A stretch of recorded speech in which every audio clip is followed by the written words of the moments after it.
Well, good Monday, everybody. We're back. It's cold out there on this Monday. I think it was 22 this morning, and it's amazing when you start to think that baseball has started, and it has. High school, not quite in district, and baseball's already started conference, and we're going to talk about that exclusively today as joining us in the studio, our very special guest for the Pollacchi Zone on this Monday. It's baseball operations and outfield coach of the Sul Ross Lobo men's baseball team, and somebody I've known through the Alpine Cowboys and the goings-on there. It's Tommy Ziegen. Tommy, thank you for taking the time today to join us, buddy. Thanks for having me, Derek. Let's talk, my friend.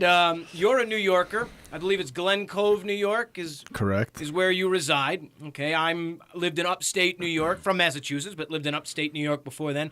So I'm a little familiar with the Glen Cove area. That's more towards the city, yes? Yeah, we're about 40 minutes from Manhattan on Long Island. Okay. So I have a friend from Riverhead, and you mentioned that your father's familiar with that raceway and all that, but we can talk about stuff like that all day long. But you came here last year, 2018 season, to play for the Alpine Cowboys for a year, and we've had players in the past from the Cowboys that have stuck around. I remember one pitcher finished his education here, and another kind of moved to the area to stick around. But in my knowings of the teams, we've never had one stick around and decide to coach at Sul Ross. What made a kid from Glen Cove, New York, come out for a summer to play baseball and decide to stick around and coach? Well, I was given a job opportunity from Coach Seibert, the pitching coach. We were hanging out while I was still in season with the Cowboys, and he asked me if he'd be interested in coaching. And I kind of didn't know what to say. It was only about a week before I was planning on heading back home. And the more I thought about it, I thought as a player it would be beneficial because right now in New York you're not getting any work in outside. There's snow on the ground. It's probably in the 20s.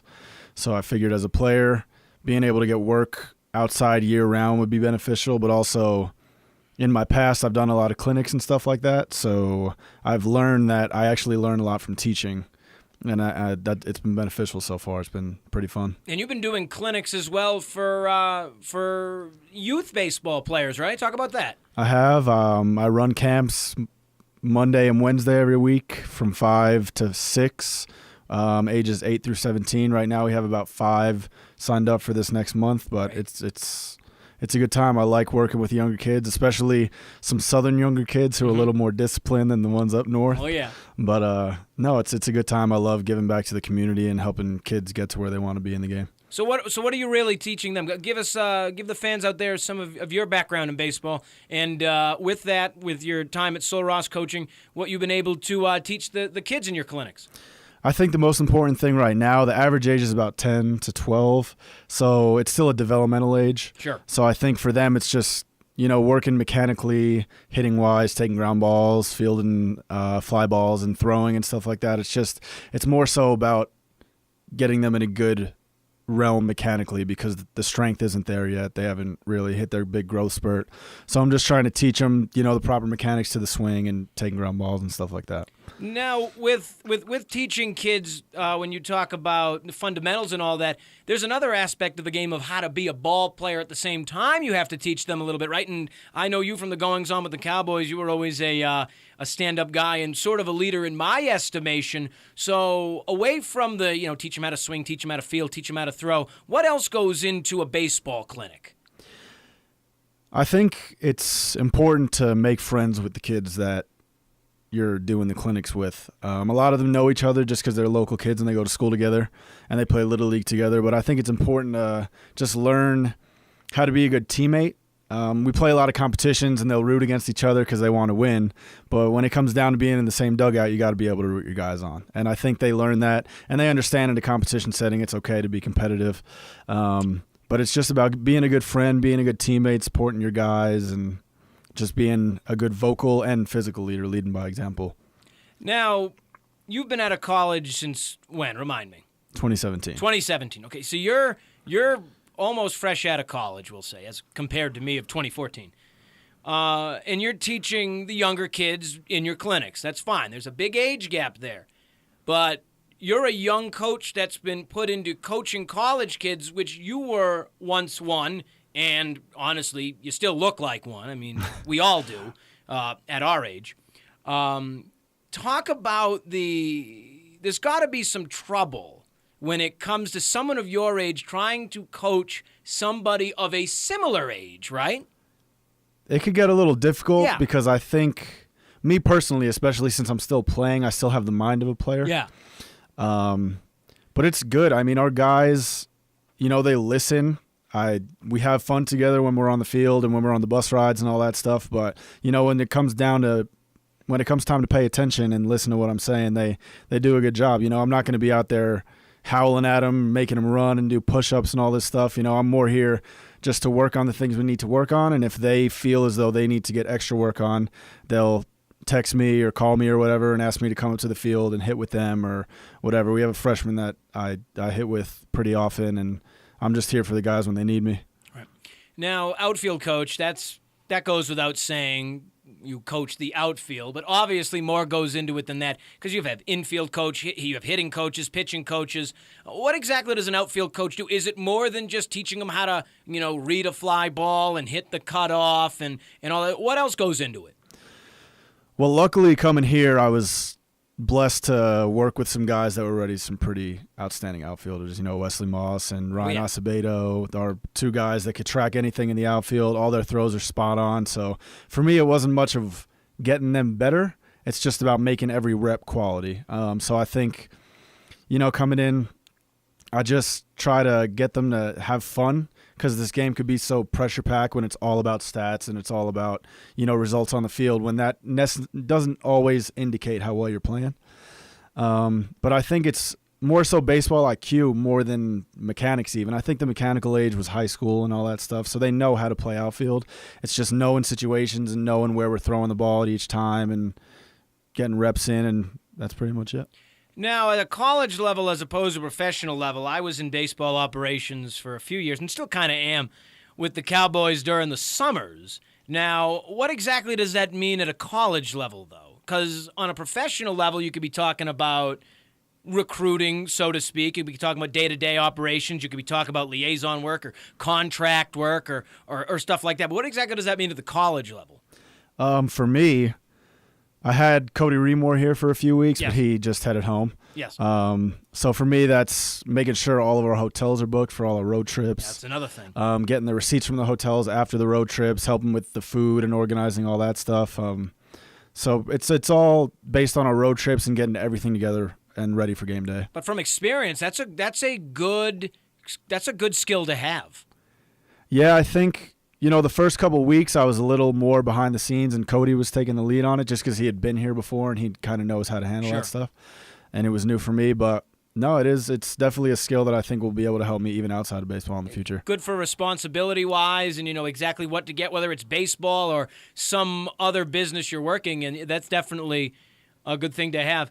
Let's switch gears to something a little more fun, and then we'll circle back into coaching. You went viral. I did. So our first road trip of the year was to the University of Dallas. Yeah. And they have their rookie talent show where all the rookies or the freshmen or transfers of their first year have to perform on the bus. They have to sing. Really? Oh, I didn't know that went into it. Okay. Yeah, so me being a first-year coach, all the guys are just like, oh, Tom, you have to sing. And I was just like, all right, we'll see. I was just like, I don't want to sing because I don't want to win this talent show. I will put you all to shame if you hear me sing. You don't want to hear the pipes. Voice of your generation. So all the new guys sung, and they voted a final three to the semis. Give me some ideas. What did some people sing? Come on. Okay, we had Strawberry Whiskey by Chris Stapleton, by Tim Johnson. Okay. Killed it. Really? Unbelievable. We had Copenhagen, another country song. Jared Lorenz, a freshman, sung that. We had, and then in the semis, Tim made it to the semis, and what happens is the upperclassmen picked their song, and they picked Hips Won't Lie by Shakira. He never heard the song in his life and had to memorize it. But then I got them to agree to whoever won that would face me in the finals. And I went so you just put yourself right up to the top anyway. Yeah, there's some perks of being a coach. But yeah, I thought in my head I was going to do the slam poetry scene from 22 Jump Street. Yep. Because I told them I was just like, all right, I'll perform in the finals, but it's not going to be a song. So then I kind of gave a little brief introduction and joked around about how it was a friend who passed away named Cynthia. And as soon as I said Cynthia, I think they all kind of knew where I was going with it. And yeah, I kind of just did the whole scene from the movie 22 Jump Street, and they got a kick out of it, and you it won. Went viral on Twitter. And you I won. did win, like I said I would. It went viral on Twitter. It really did, and that was and that's pretty cool. You know that whole thing by heart. I do. Did you? How long did it take you to realize I'm going to do that? I'm going to do that slam poetry on the bus part, ride? On the bus ride. You know, I have a couple songs for karaoke in my back pocket. Yeah. At all times. Yeah. But I didn't want to put the players to shame by singing on the bus. So I was just like, okay, instead of singing, let me make them laugh a little bit. You never know what could happen. I didn't think it would go viral by any means. I didn't know anyone was even recording. Yeah. But I was just like, might as well just make them laugh, because that's the kind of guy I am. I'm always trying to get people laughing and in a good mood. So it was. And then it went viral. What did that mean to you? I mean, because you in this day and age with technology, everyone thinks they can go viral with something, or they put something on there and they go, man, why isn't this taking off? And it doesn't. But then just the simplest thing will, for some reason, which I'm not going to call that simple. It's pretty cool, and I watched the video, and it's great. And if people want to watch it, they can go to your Twitter page, right? Yeah, my Twitter, I can't even think of the handle off the top of my head. If you go to Kent Murphy's Twitter page, you can find it there. Okay. Slam poetry there. But what's going through you? How long did it take you? How long after you did it start going? Okay, so George Marquez, one of our outfielders, was the one who recorded the video that ended up going viral. He tweeted it, and probably about an hour after, he had hundreds of likes. And he just tweeted it on his page. Just tweeted it on his page, yep. And then I think, I don't know about other sports, but I know there's a lot of big accounts for baseball on Twitter. Oh, yes. So Kent Murphy being one of them, he saw it and he reposted it, and obviously him having 400,000 followers, it's just going to get a ton of views and likes. So it was kind of surreal. George tweeted it at Jonah Hill, and I was hoping he would see it. He hasn't hit me up yet, so I don't know if I'll be in 23 Jump Street, but I'm hoping that'll be the case. That would be cool. I'm trying to think of the coolest person that ever retweeted something of mine. Okay. John Butchergross. Okay. You know him? When I was, not to take away from your story, but something cool. When I was working at Union Hockey, I think we were at Sacred Heart in Connecticut. I think that's who it was, or Quinnipiac or something. It was in Connecticut. And he happened to be attending the game. And I just kind of walked up to him. I was like, hey, John, how are you? Blah, blah, blah, blah, blah. Listen, I'm doing a broadcast. You think you could come in at one of the intermissions for an interview? And he's like, well, we'll see. So he walks in, and of course, I can't find my second headset.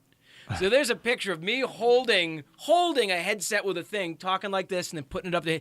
And it was just so embarrassing on my end that, someone at Sports Center, but he was cool about it. And the worst part of it is the assistant SID at Union was there, and he took a couple pictures of me and him, one of which was me blocking him.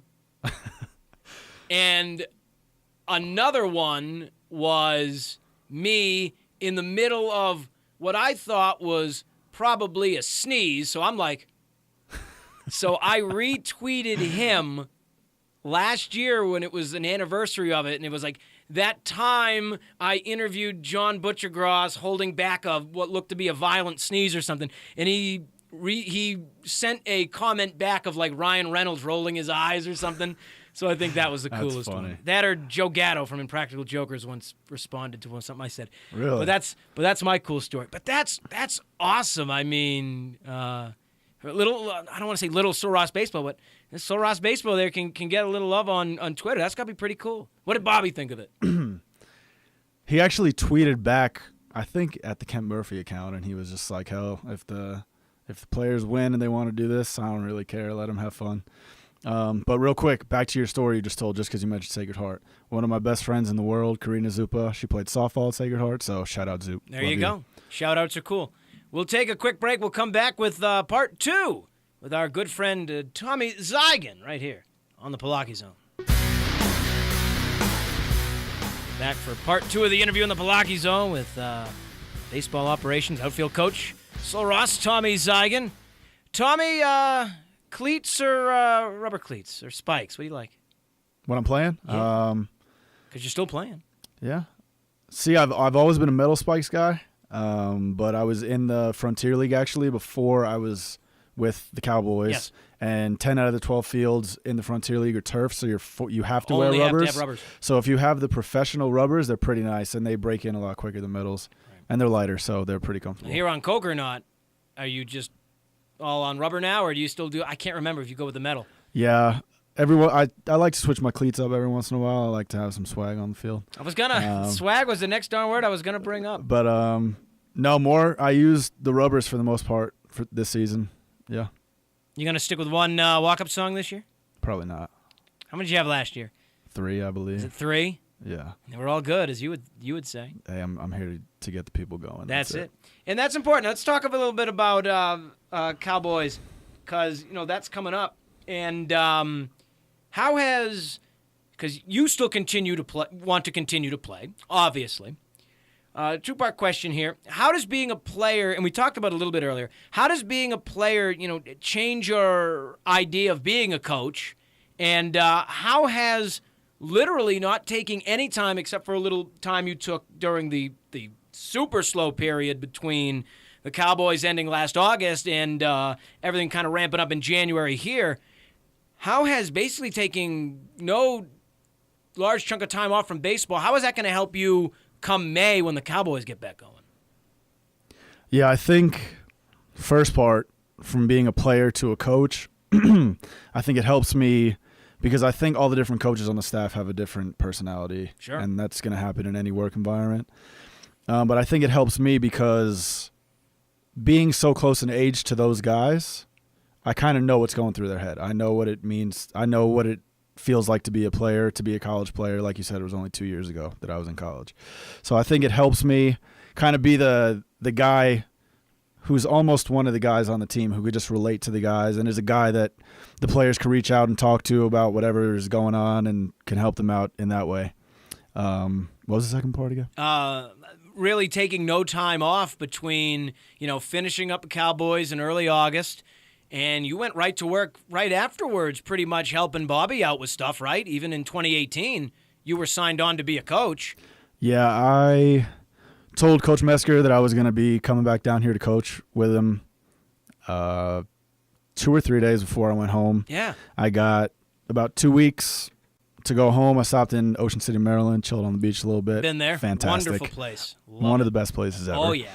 And then I was home for about 10 days, got to see my family and my friends, which was nice because I hadn't seen them in months. I saw my parents because they came down here for my birthday in June. Wonderful people. I met them. But my friends I hadn't seen in 3 months at least, so it was really cool to see them and hang out for a while. But once I got back down here, it was pretty much right to work.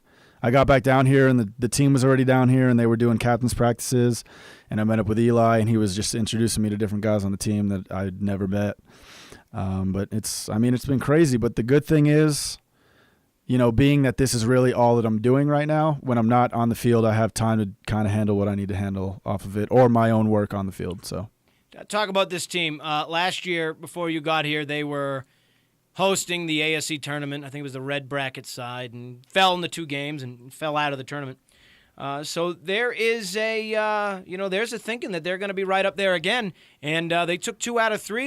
In the last road trip, obviously, you traveled with the team. Went viral. They took 2 out of 3 their last road trip in some hard-fought games. Talk about this team a little bit, and you think they can get right back there this year? I really think they can. I wasn't here last year. I know they lost Almaguer and Bigley offensively. Yep. Bigley, I know because we played together on the Cowboys. Almaguer, I don't know. But I think we kind of made up for it in getting Chris York back for his 5th year. Yeah. He's been unbelievable. Yeah. And Tim Johnson, who's the 3 hitter, that's the 3 and 4 hole right there, which is I'm pretty sure where they hit last year, Almaguer and Bigley were 3 and 4. Yes. And they've just been incredible. So I think offensively they made up for it. They brought in a lot of freshmen that are going to have an impact for the next 4 years if they're here that long.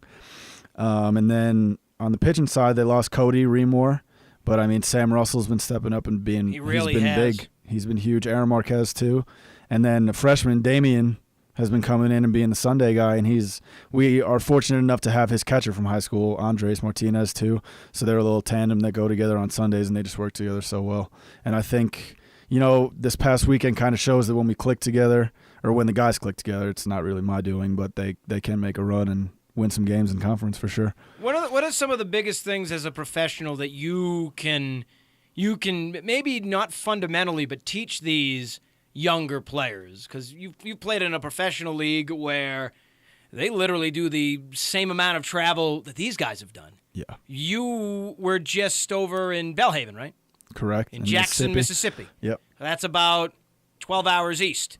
I'm going to go with 15 to 16. That was a long bus ride. Well, yeah, with stops. You and I have trekked up to Garden City, Kansas. Probably with stops takes about 13 hours. Yeah. Trinidad, Colorado. Mm-hmm. We go west to Santa Fe. That's a little easier. But what can you teach these guys to kind of maybe ease things as being a professional that's kind of has a similar map to them at the same time without just it being travel? Right. I think we're both fortunate in the sense that when we would travel, we would always travel on an off day, and then we would have the full night to rest. And the guys on the team is kind of the same thing. We usually travel Thursday if we're going to play Friday, Saturday, or Sunday. So I think getting that one night of rest is huge because everyone knows sleeping on a bus or in a van is not very comfortable. I mean, you need it's tough. But I mean, having that night to rest and taking care of their bodies is huge. So I mean, for me, I think it's just regathering yourself after those bus trips because not only are you physically exhausted, but you're mentally exhausted. So just taking that time and regathering yourself before, the first pitch of game one is the biggest thing, I guess. So we're not home much this month. Just 3 games, right? Coming up 15th, 16th. But April is a big slew of games at Coconut Field. So these guys really haven't got to experience much of Coconut Field besides just 3 games so far. Non-conference games against Southwestern, I believe it was. So for the freshmen, I should say. For someone that's played on Coconut Field, and Eli Gallego has, and obviously Bobby's been here, and Cody Remore pitched on this mound. What do you guys who have played at Coconut Field? What do you tell the rookies that have never stepped foot on this historic field? I think it's something that can't be taken for granted. I honestly, I'm just gonna say it. I didn't know much about the history before I came down here to play, but after I learned about it and learned the guys that did play here and experienced firsthand the community getting behind us as a team, I think that's something that is something they could look forward to. And I think they haven't seen it yet. There's been 3 games with decent crowds, but I think later in the season, as we're making a push towards the conference tournament, that they can make a lot of people proud in the stands. And there's guys and girls and everything that are going to be here cheering them on, and this community is something special to play in front of. And I'd be remiss to every person I've ever had in that chair, Tommy, that's been a coach or a player or anything. I always ask them the same question, and I've never gotten a different answer, and I don't expect to have it now, whether it be Cowboys or Sul Ross. You play better with more people in the stands, right? Absolutely.